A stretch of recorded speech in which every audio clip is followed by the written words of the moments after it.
राष्ट्रवादी गुंडांची टोळी, अजित पवार टोळीचे आका आहेत का?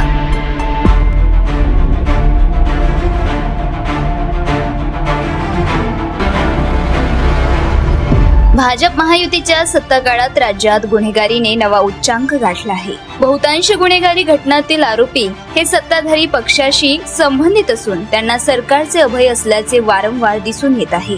गेल्या काही दिवसात राज्यात घडलेल्या विविध गुन्हेगारी कृत्यांमध्ये राष्ट्रवादी काँग्रेस अजित पवार गटाच्या पक्षाशी संबंधित लोकांचा मोठा सहभाग दिसून आला आहे. हे अत्यंत गंभीर असून राष्ट्रवादी काँग्रेस ही गुंडांची टोळी आणि उपमुख्यमंत्री अजित पवार हे या टोळीचे आका आहेत का, असा संतप्त सवाल महाराष्ट्र प्रदेश काँग्रेस कमिटीचे अध्यक्ष हर्षवर्धन सपकाळ यांनी केला आहे.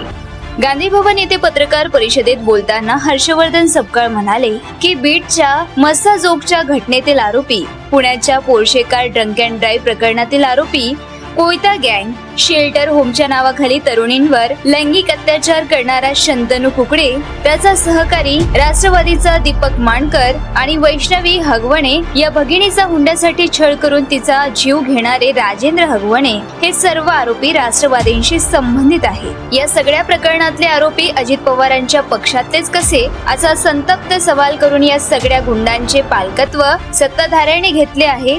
त्यामुळे अशी घृणास्पद कृत्ये करण्याची यांची हिंमत होते का? या संपूर्ण प्रकरणात राज्य महिला आयोगाचा असंवेदनशीलपणा पुन्हा दिसून आला आहे.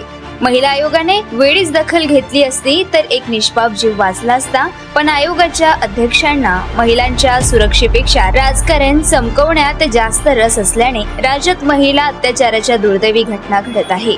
आम्ही आयोगाचा धिक्कार करतो. अर्जुन खोतकर व त्यांच्या पीएला तात्काळ अटक करा.